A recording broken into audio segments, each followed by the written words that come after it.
é necessário estarmos atentos à saúde da população negra, pois o racismo é um vilão, é um inimigo diário, constante, sempre disposto a praticar seu ato vil, criminoso, marginal e violento todos os dias, seja com crianças, com mulheres e com homens negros. O racismo sempre está na linha de frente e nós precisamos fazer esse enfrentamento. Nós precisamos estar atentos, mas principalmente resilientes todos os dias, todos os momentos. Muitos têm se falado em psicologia preta, mas o que de fato é essa tal psicologia preta? Como ela funciona? Qual é a importância dela no nosso dia a dia? Fui ao psicólogo e ele me disse que meu sofrimento não era ligado ao racismo que eu tinha sofrido, porque o racismo no Brasil não existe. O que existe são diferenças socioeconômicas. Eu poderia, como psicóloga, fazer muitas reflexões a respeito dessa frase, mas eu escolhi fazer através da grande escritora Bell Hooks, que diz: uma das principais razões por que não sofremos uma revolução de valores é que a cultura de dominação necessariamente promove os vícios da mentira e da negação. Bell Hooks, 2017. Então, enquanto nós vivermos no nosso país essa cultura da mentira e da negação, que não existe pessoas que de forma intencional classifica, desumaniza, despersonaliza as pessoas em relação à cor da sua pele, essa relação de sofrimento psicológico jamais vai ser ligado ao racismo. Então já existem muitas pesquisas feitas a respeito da síndrome do impostor, da autoestima ligado à questão racial, da solidão da mulher negra, que nos provam que a gente precisa avançar muito nas reflexões, nos debates, na pesquisa, para cada vez mais a gente trazer essa psicoeducação que tanto a nossa cultura precisa para poder quebrar os elos do racismo e deixar que uma parte da população que ainda tem esse pensamento distorcido, que a cor da pele de uma pessoa pode trazer alguma forma de inferiorização, de incompetência, de desprezo. Então que a gente fique com essa explicação, com essa reflexão, que o racismo existe e só uma tomada de consciência que ele existe vai fazer com que a gente mude nossa postura, nossa forma de olhar e que a gente seja promotora de saúde mental entre as pessoas, não o contrário como tem acontecido.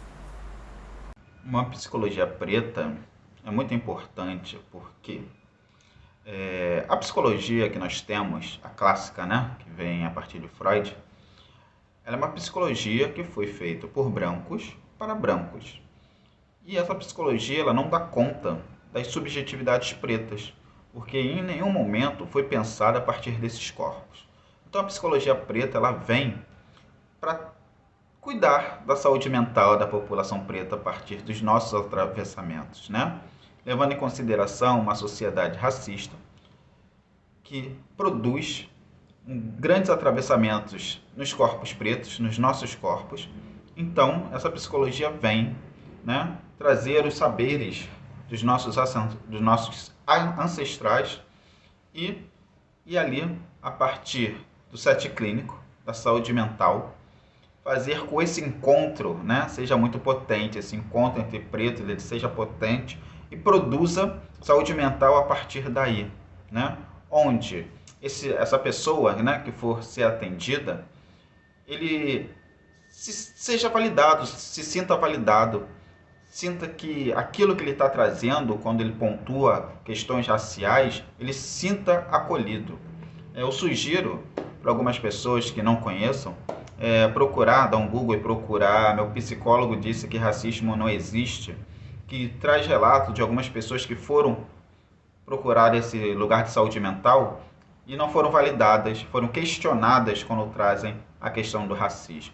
Um lugar que é para trazer acolhimento, segurança, e mais uma vez essas pessoas são violentadas dentro do set clínico. Então a psicologia vem para isso, para dar acolhimento para esses corpos pretos e produzir saúde mental. Precisamos estar atentos a todos os tipos de racismo, seja estrutural, seja institucional, seja aquele ato racista quase imperceptível que ocorre no nosso dia a dia, vindo de pessoas que a gente não imagina que possa ser racista.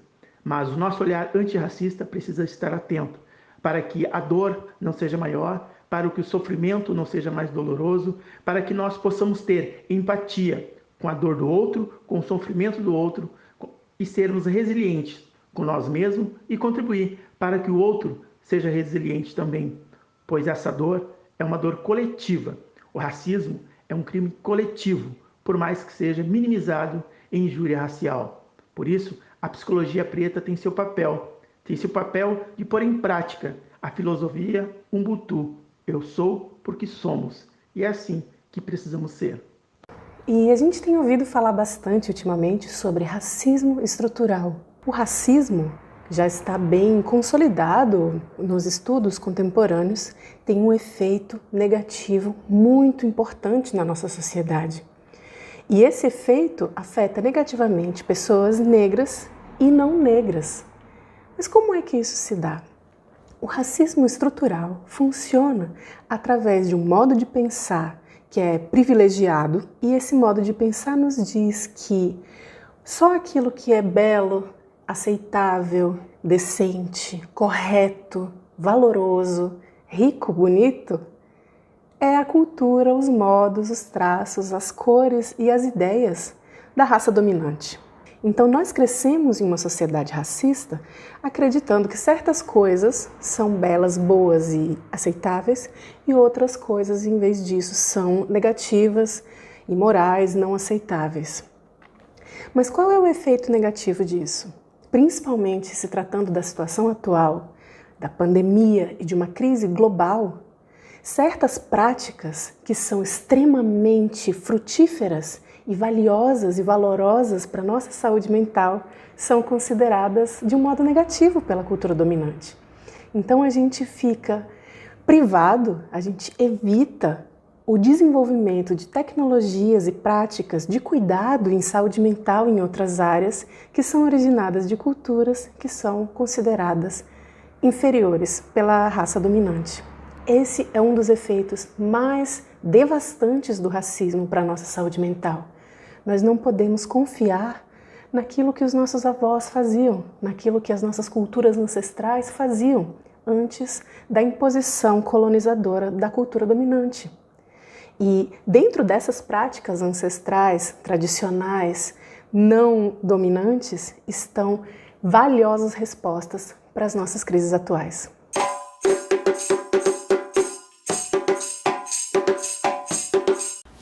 Por um problema social e estrutural, o racismo estrutural, a maioria das crianças que estão institucionalizadas, estão disponíveis para adoção, é negra. Sendo assim, há mais possibilidade de acontecerem adoções interraciais, porque cresce o número de casais brancos que aceitam crianças da cor preta, e há mais crianças também serem preteridas em relação a outras, porque a gente sabe que ainda existem muitos casais que preferem sim as crianças brancas e menores. Mesmo a maioria sendo negra, o curso preparatório para a adoção, ele não prepara esses pais, ele não fala sobre esse assunto no curso, o que não dá a real dimensão do que é criar uma criança negra a esses pais. É sabido também que a maioria das crianças que passam por processo de negligência, de violência, tem uma autoestima baixa.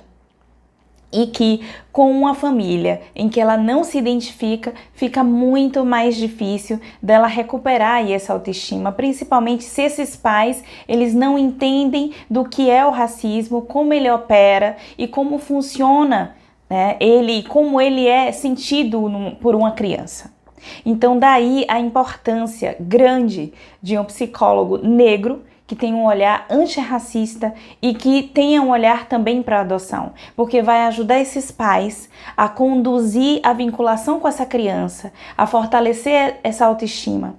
Além do psicólogo estar nesse lugar de representatividade, que para muitas crianças que estão há muito tempo institucionalizadas, isso é muito importante, se ver representada num local que não aquele que ela está acostumada a ver. Então, essa é a importância de um psicólogo no processo de adoção, para conduzir principalmente essas adoções interraciais e conduzir psicoterapia com as crianças negras. Precisamos de cuidados, precisamos de quem nos entenda, precisamos de quem é capaz de colocar-se no nosso lugar, desse olhar com empatia, desse olhar com afeto, com esse olhar de encontro. E a psicologia preta, os profissionais que atuam com esse olhar antirracista, são pessoas, são profissionais humanizados, capazes de entender a dor que o racismo provoca. E certamente vão acreditar de fato que esse racismo é violento, é cruel e é real. A importância de ser atendido por psicólogos e psicólogas negras é que nós temos uma profissão que ela foi fomentada de uma visão eurocentrada, uma visão americanizada, branca, e que não deu a devida atenção para as particularidades do sofrimento da pessoa negra. Então, às vezes fica difícil o acesso da empatia, referência e principalmente de entender as dores dessas pessoas que hoje são reais e são problemáticas de saúde mental, que já existem algumas resoluções no nosso código de ética, porém, na prática, ainda é um pouco difícil de ser alcançada, porque para existir na prática a gente precisa também conquistar letramento racial. Falar sobre a psicologia preta é ampliar as possibilidades de atendimento, de visão de mundo para além de uma política de embranquecimento. É abrir espaço para que as pessoas cheguem, se sintam acolhidas através de um olhar empático, sem julgamento, sem colocar em dúvidas as suas questões que envolvem todo o seu ser e principalmente no que tange as questões da violência racial. Então, é importante essa necessidade de pessoas pretas serem atendidas por psicólogos pretos. Até como surge em clínica, por vezes, relatos de muitas pessoas onde às vezes a fala ela é colocada em dúvida. E principalmente na psicologia não cabe isso. E principalmente na psicologia preta. Então, isso surge nessa maior necessidade de desenvolver esse olhar mais empático. Não é que eu vá simplesmente me colocar no lugar do outro, mas eu vou compreender e acolher essa dor do outro. Então, também é proporcionar esse local de identificação, ter essa visão dos espaços ocupados, pessoas negras ocupando locais de poder. Então, acaba acontecendo essa identificação de que eu posso estar ocupando determinados lugares. Quando você não vê semelhança em alguns espaços, você não se sente pertencente a isso, né? Então, assim surge essa necessidade dessa psicologia preta de ocupar esses espaços que nos pertencem, fortalecendo, né, esse acolhimento, não silenciando o outro e proporcionando uma melhor qualidade de vida.